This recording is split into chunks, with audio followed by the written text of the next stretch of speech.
ఏళ్ల తరబడి కోర్టుల చుట్టూ తిరుగుతున్నారా? భూమి కేసుకు సంబంధించి తీర్పు ఎప్పుడొస్తుందా అని ఎదురుచూస్తున్నారా? అయితే మీ ఈ నిరీక్షణకు ఇక ఫుల్ స్టాప్ పెట్టే ఒక కొత్త చట్టం వచ్చేసింది. దాని గురించే ఈరోజు మనం మాట్లాడుకోబోతున్నాం. ఇది మీ పోరాటానికి సరికొత్త వేగాన్ని ఇవ్వబోతుంది. ఇక వివరాల్లోకి వెళ్ళిపోదాం. ఈ ప్రశ్న వినగానే చాలామందికి తమ కదే గుర్తొస్తోంది కదూ. తరాలు మారుతున్నా తరగని కేసులు, లెక్కలేనన్ని వాయిదాలు, అంతులేని న్యాయపోరాటం. ఈ ప్రయాణంలో సమయం, డబ్బు అన్నీ నీళ్లలా ఖర్చయిపోతాయి. అన్నింటికన్నా ముఖ్యంగా మనశ్శాంతి కూడా ఉండదు. కాని ఇప్పుడు ఆ పరిస్థితి మారబోతోంది. ఇది ఒక్క రామయ్య ఆవేదనే కాదండి, ఆయనలాంటి వేలాది మంది ఎదుర్కొంటున్న సమస్య. 10 ఏళ్ల కింద పెట్టిన సివిల్ కేసు ఇంకా అలా నడుస్తూనే ఉంది. ఇప్పుడు కొత్త చట్టం వస్తే అసలు ఆ కేసు ఏమవుతుంది? మళ్ళీ మొదటినుంచి మొదలుపెట్టాలా? ఇలాంటి కన్ఫ్యూజన్ చాలామందిలో ఉంటుంది. కాని దీనికి ఒకే ఒక్క స్పష్టమైన సమాధానం ఉంది. ఆ సమాధానమే సెక్షన్ 17. రామయ్య లాంటి వాళ్లందరి కోసం చట్టంలో చేర్చిన ఒక శక్తివంతమైన భరోసా ఇది. పెండింగ్లో ఉన్న కేసులకు ఇదొక వరం లాంటిది. ఇది మీ పోరాటాన్ని ఆపదు, అస్సలు ఆపదు. దానికి రెక్కలు తొడిగి ఫాస్ట్ ఫార్వర్డ్లో ముందుకు తీసుకెళ్తుంది. ఈ స్లైడ్లో ఉన్నది చాలా కీలకం. సెక్షన్ 17 చాలా స్పష్టంగా చెప్తోంది, భూ కబ్జాకు సంబంధించిన ఏ కేస్ ఏ కోర్టులో పెండింగ్లో ఉన్నా సరే దాన్ని వెంటనే స్పెషల్ కోర్టుకు బదిలీ చేసి తీరాలి.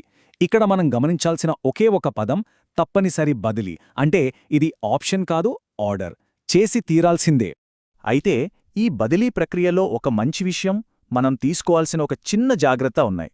మంచి విషయమేంటంటే మీ కేస్ మళ్లీ మొదటి నుంచి మొదలవ్వదు.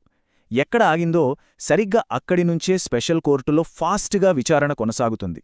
ఇక మనం తీసుకోవాల్సిన జాగ్రత్త ఏంటంటే పాత కోర్టు నుండి కొత్త కోర్టుకు ఫైల్స్ చేరే సమయంలో రికార్డులన్నీ సరిగ్గా వచ్చాయో లేదో ఒక కన్నేసి ఉంచారు. అసలు ఈ ట్రాన్స్ఫర్ ఎందుకింత ఇంపార్టెంట్? సాధారణ కోర్టుకు ఈ కొత్త స్పెషల్ కోర్టుకు తేడా ఏంటి? ఆ తేడా తెలిస్తేనే ఈ సెక్షన్ 17 మన చేతిలో ఎంత పవర్ఫుల్ వెపనో అర్థమవుతుంది. ఈ టేబుల్ చూడండి, తేడా ఎంత క్లియర్గా ఉందో. పాత కోర్టులో ఏళ్ల తరబడి వాయిదాలు పడితే ఇక్కడ కేసు వెంటనే ఫాస్ట్ ట్రాక్లోకి వెళ్తుంది. కేసు ఎక్కడ ఆగిందో అక్కడ్నుంచే కంటిన్యూ అవుతుంది. కాని అసలు సెసలైన తేడా ఎక్కడుందో తెలుసా? అధికారం విషయంలో. పాత కోర్టు జస్ట్ భూమి మీద కాదా అని మాత్రమే చెప్పగలదు. కాని ఈ స్పెషల్ కోర్టు మీ భూమిని మీకు తిరిగి ఇప్పించడమే కాదు, భూమిని కబ్జా చేసిన వాళ్లని జైలుకు కూడా పంపగలదు. చూసారా తేడా? ఇది చాలా ముఖ్యమైన పాయింట్. బాగా గుర్తుపెట్టుకోండి. ఒక్కసారి కేసు స్పెషల్ కోర్టు చేతికి వచ్చిందంటే ఇంక వేరే ఏ కోర్టు దాని టచ్ కూడా చేయలేదు. అంటే మీ ఆపోజిషన్ పార్టీ వాళ్లు కావాలని కేసులు పాత కోర్టులోనే నాంచాలని చూసినా కుదరదు. చట్టప్రకారం ట్రాన్స్ఫర్ జరిగిపోవాల్సిందే.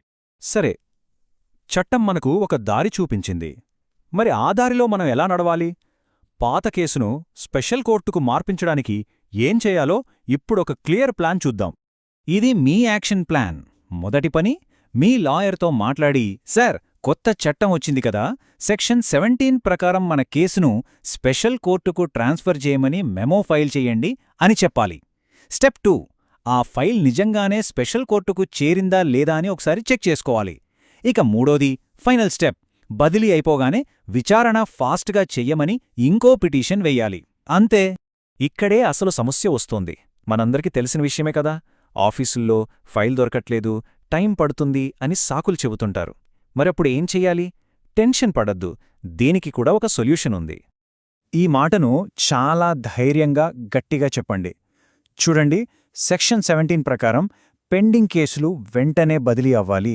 మీరు లేట్ చేస్తున్నారంటే మీరు చట్టాన్ని ఉల్లంఘిస్తున్నట్టే అని స్పష్టంగా చెప్పండి.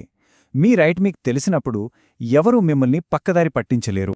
సరే, మాటలతో పని అవ్వకపోతే, వాళ్లు సమాధానం చెప్పకపోతే, అప్పుడు మన చేతిలో ఒక అద్భుతమైన తిరుగులేని ఆయుధముంది. అదే ఆర్టీఐ, సమాచార హక్కు చట్టం. అవును, మీరు విన్నది నిజమే. ఈ మొత్తం ప్రాసెస్లో మన బ్రహ్మాస్త్రం ఆర్టీఐ. మీ ఫైల్ ఎక్కడుంది, ఏం చేస్తున్నారు అనే ప్రతి విషయాన్ని ఇది బయటకు లాగుతుంది. అధికారులకు బాధ్యతను గుర్తుచేస్తుంది.